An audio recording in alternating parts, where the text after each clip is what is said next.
All right.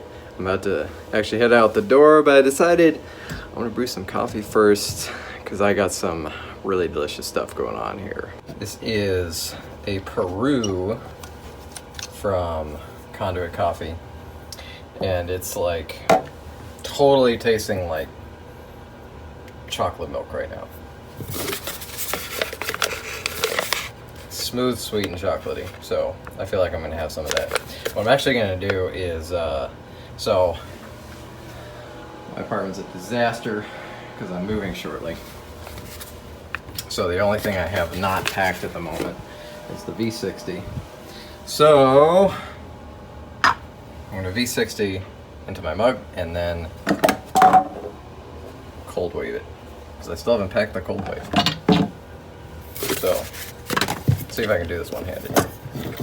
I actually really like this as the air escape. So you can hear that. Oh, there we go. It's been keeping this coffee pretty delicious for a while. It's roasted over a month ago at this point, I think. I don't know.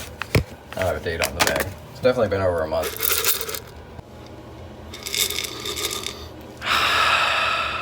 Tastes like cocoa. All right, got the water heating up, and this mug holds like 500 mils of coffee. It's a 12-ounce mug, but it barely holds 500 mils. So I do brew like 450. So I'm going to put in 28 grams of coffee. Usually I brew into some kind of carafe, some kind of serving vessel. But the one I use is all packed up right now. Okay, well, it'll be 29. It'll be fine. Maybe 29, I'll go 450, 460, something like that. Oh yeah, let's not miss putting this back together. So, coffee's in there. I usually level it off and then handle goes down. That closes it off. And then you've got your coffee in a place where there's almost no air. So, pretty good. I like putting the bag in like this. Top goes on. And now I know what I got. Pretty nice. Using the Breville Smart Pro lately. I do that, by the way, with like every coffee because I change up my coffee so much. Like if I'm using the Baratza, I'll weigh in the cap and then just put it in. Easy peasy. This grinder, hello, wake up. Okay, this grinder actually I'm quite pleased with. The only caveat I have thus far is,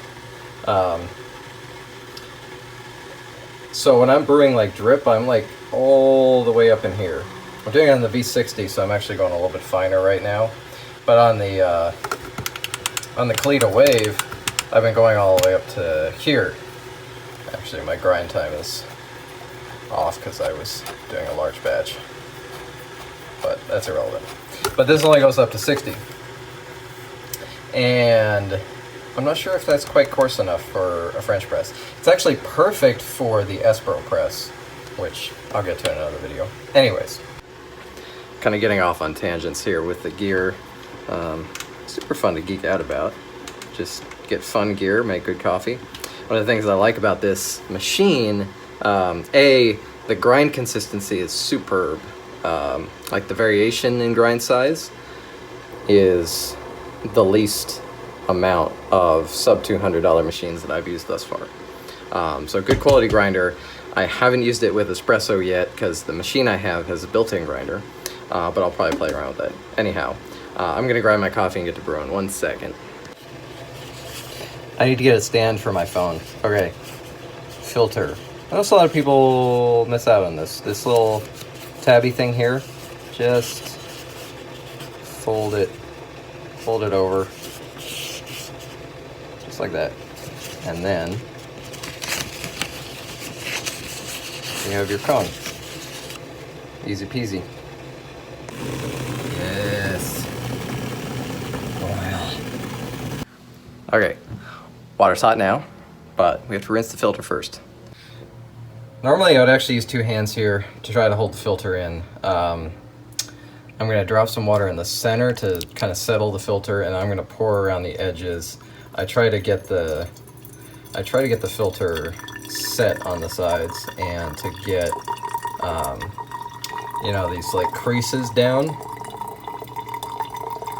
I don't know, honestly don't know exactly how critical it is. That's just always been my practice, and I find that brew smoother. So actually, side note there, I poured quite a bit of water because I'm trying to heat up this vessel so that when I do brew, it doesn't suck heat out of the brew area. So it's like rinsing the filter and preheating the vessel and everything. So that looks good. Smelling the coffee is one of the great pleasures.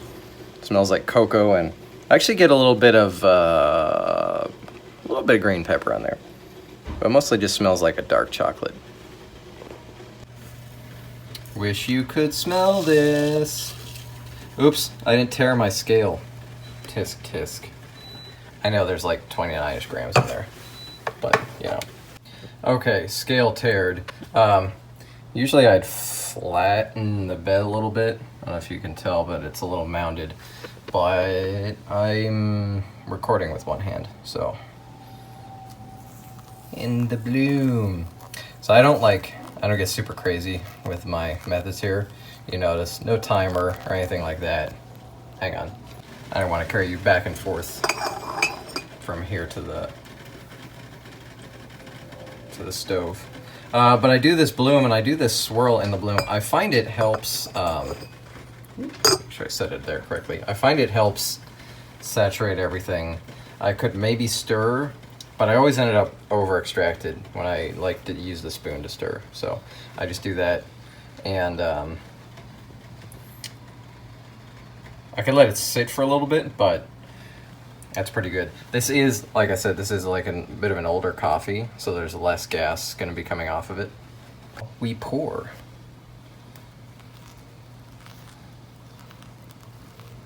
And yeah, just gonna kind of pour in. Nothing super technical. The swirls kind of help evenly get the water across the grounds. I'll do one more like spin of the actual brewer before the brewing is done. So I mentioned in there that I put the kettle back on the stove in between brews, and that's to help just keep the water temperature up there. You don't really actually need to worry about precise temperature when you're doing a pour over like this. You're not going to burn your coffee. Hang on. Oh, by the way, do you like the art back there? Yeah. All right, so I'm just pouring more rounds here. I usually just wait till it gets down a little bit low, and then pour more. And we're going up to, what did I say, 460? Yeah, we're going up to 460. And then I'm gonna Coldwave it. I always really like the process of brewing. The ritual, as many people say, like the ritual of brewing. It's pretty nice. Really takes me out of, it's hard to be focused on consuming this just for the sake of consuming it, like it's caffeine or a drug or whatever. It's really hard to do just that when you spend so much time. Like relatively speaking, I'm spending like 10 minutes here. Oops, I went to 470. Talking and pouring. It's kind of hard when I spend a few minutes making a cup of coffee to not words. Catch up with me, words. It's hard for it to be a thing that's only a consumption when you spend time in the actual process. And that's one of the reasons I really like hand brewing. Even if you prefer to do like an automated brew type method, always highly recommend doing some kind of hand brew every now and then.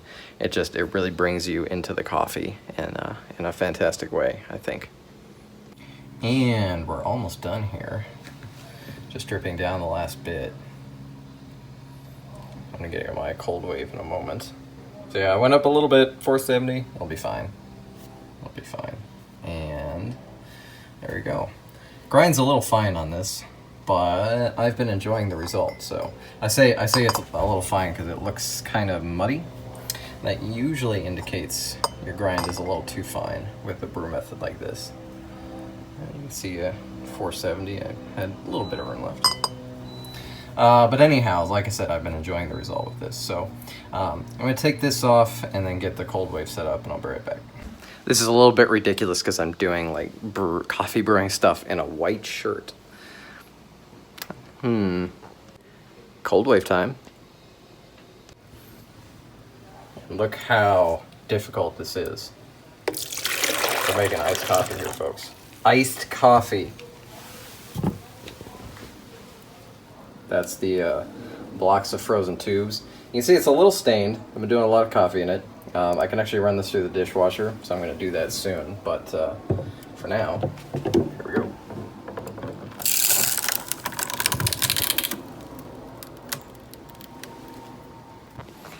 And now we just wait 2 minutes. 2 minutes and we'll have iced coffee. No dilution.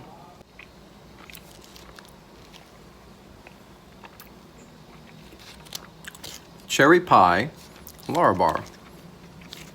It's pretty good. Although, this is probably going to color the way I taste my coffee in a moment. What are you going to do?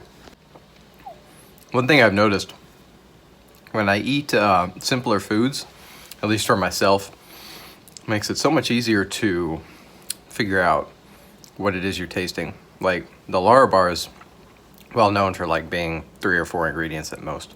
I think that one has 3 ingredients. So I can taste the dates and the cherries. I don't know what the 3rd ingredient is. But there's probably gonna be some lingering taste when I drink the coffee. I've had that, and I've had the coffee before, so I know what it tastes like. So I'm gonna be able to tell what tastes belong to which. Does that make any sense?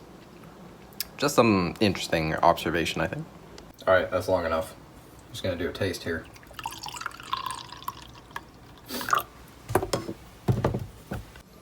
All right, let's see how we did.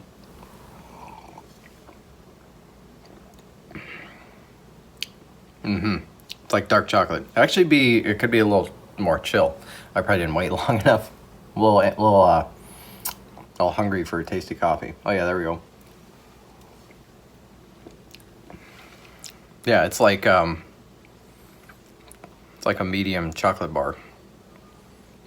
Not terribly complex. Probably, like I said, it's a bit of an older coffee, so maybe some of the complexity, some of that vibrancy has gone out, but there's a lot of chocolatiness left, and it's still smooth and sweet. And can't actually really taste the oldness in it, and I think a lot of that is owing to the way I stored it in that airscape. All right, just thought I'd do a little quick I'm brewing coffee video. I'm gonna probably try and do some more of these and chat to you more this way. So we'll see how that goes. Let me know what you think.